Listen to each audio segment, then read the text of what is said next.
प्रभु की स्तुति हो आज के सुंदर दिन के लिए। और आइए एक और विषय प्रार्थना का आज की सुबह हम मिलकर के सीखें। कल हमने सीखा था प्रार्थना की एक बहुत खूबसूरत परिभाषा को, और आज हम सीखेंगे इस बात पर कि हमें किसके लिए प्रार्थना करनी चाहिए या किस के लिए हमें प्रार्थना करनी चाहिए। बाइबल में हम पढ़ते हैं हमें राजाओं के लिए प्रार्थना करनी है, हमें अधिकारियों के लिए प्रार्थना करनी है, हमें प्रभु के सेवकों के लिए प्रार्थना करनी है, हमें बीमारों के लिए प्रार्थना करनी है। बहुत सारी जिम्मेदारी प्रार्थना की मुझे और आपको दी गई है। लेकिन आज मैं एक और विषय पर आपका ध्यान ले जाऊं। यीशु मसीह ने सिखाया था, यीशु मसीह ने कहा तुम अपने पड़ोसी से अपने समान प्रेम रखना। बल्कि आपको याद है यीशु मसीह ने कहा प्रमुख दो आज्ञाएं हैं, एक तो अपने परमेश्वर से अपने सारे हृदय, अपने सारे मन, अपने सारे प्राण, अपनी सारी शक्ति से प्रेम रखना, और फिर दूसरी आज्ञा इसी के समान है तुम अपने पड़ोसी से अपने समान प्रेम रखना। आज की सुबह हम सीखेंगे अपने पड़ोसियों के लिए प्रार्थना करना। और जब मैं और आप सुनते हैं पड़ोसी के लिए प्रार्थना करना, कई बार हम ध्यान करते हैं उन लोगों का जो हमारे नेबरहुड में रहते हैं या हमारे साथ रहते हैं। हो सकता है हमारे घर के बाजू में रहते हैं या हमारी कॉलोनी में रहते हैं।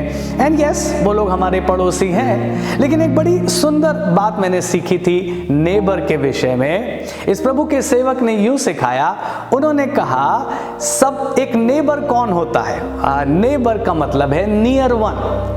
पड़ोसी वो है जो हमारे निकट है। और इस प्रभु के दास ने कहा सोचिए, आपके मन और विचारों में जो लोग याद आते हैं उनसे ज्यादा नियर और कौन हो सकता है? हाँ, हमारे पास में रहने वाले लोग हो सकता हमारे पास रहते हैं, बट दिनों दिन हमें उनका ख्याल ना आए, दिनों दिन हम उनके बारे में कुछ ना सोचे।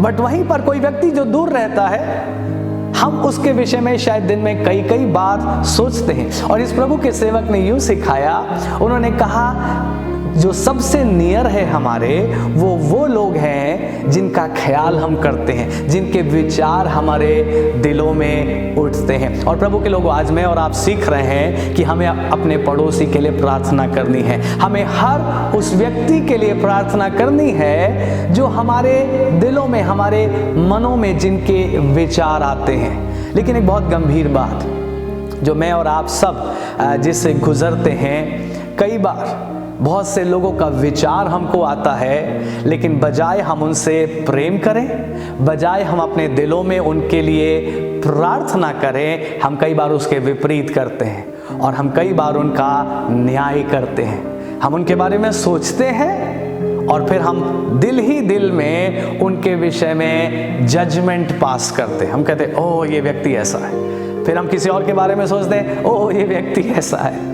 लेकिन सुनिए, ये बहुत गंभीर है। हमारे प्रभु ने सिखाया, मैं पढ़ रहा हूँ मत्ती उसका 7वां अध्याय और उसके पहले 2 पद, लिखा है दोष मत लगाओ कि तुम पर भी दोष ना लगाया जाए, क्योंकि जिस प्रकार तुम दोष लगाते हो उसी प्रकार तुम पर भी दोष लगाया जाएगा, और जिस नाप से तुम नापते हो उसी नाप से तुम्हारे लिए भी नापा जाएगा। और फिर तीसरे पद में यीशु मसीह ने सिखाया तुम अपने भाई की आंख का तिनका कैसे निकाल सकते हो, या कहते हो लाओ मैं तुम्हारे आंख का तिनका निकाल दूं, जब तुम्हारे खुद के जीवन में दोष है, जब तुम्हारे खुद की आंख में लट्ठा है। प्रभु के लोगों, एक बहुत गंभीर बात, एक तरफ हमें पड़ोसी के लिए प्रार्थना करनी है, और इससे बड़ा पड़ोसी कौन हो सकता है जिसके विषय में हम रोज सोचते हैं, उससे ज्यादा निकट तो और कोई नहीं है।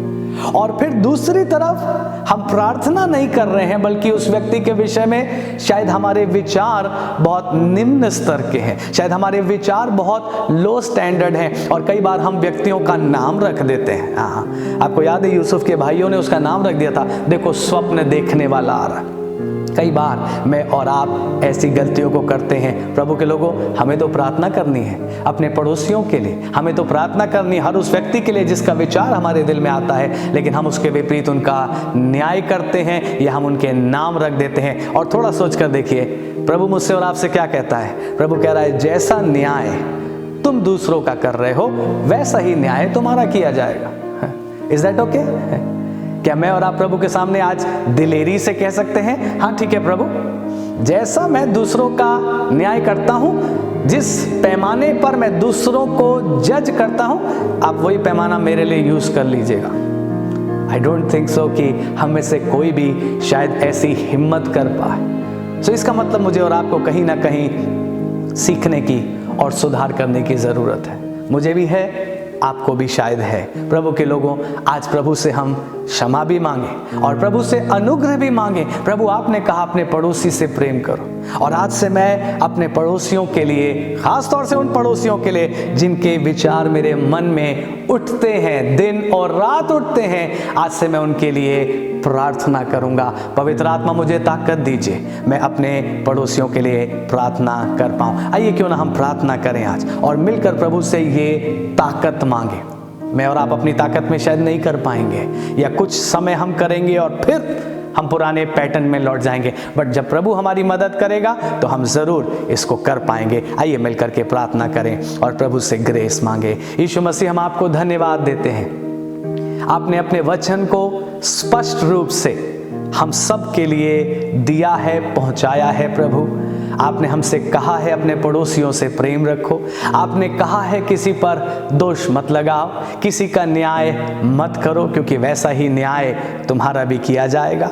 आज प्रभु हम सब आपके सम्मुख हैं और आपसे ये ताकत मांग रहे हैं, आपसे ये अनुग्रह मांग रहे हैं प्रभु, कि हम हर उस व्यक्ति के लिए जिसका ख्याल, जिसका विचार हमारे मनों में उठता है, हम उसके लिए प्रार्थना कर पाएं, हम उसको आशीष दे पाएं प्रभु, ताकि उसके बदले में जैसा हम उनके लिए कर रहे हैं वैसा ही आप हमारे लिए भी करें प्रभु, और उससे हमारी उन्नति हो, हमारे जीवनों में आपकी आशीषें बढ़ें प्रभु जी, और हम आपकी विल में और ज़्यादा बढ़ते जाएं प्रभु जी, और ज़्यादा आपको भावता हुआ हमारा जीवन होने पाए। प्रभु आज इस वचन के द्वारा हम सबको ताकत दीजिए, आशीष दीजिए, और आज से हमें सिखाइए प्रभु कि हमें अपने पड़ोसियों के लिए भी प्रार्थना करनी है। धन्यवाद हमसे बात करने के लिए, धन्यवाद हमें ये अनुग्रह देने के लिए। यीशु मसीह के नाम से मांगते हैं, आमीन।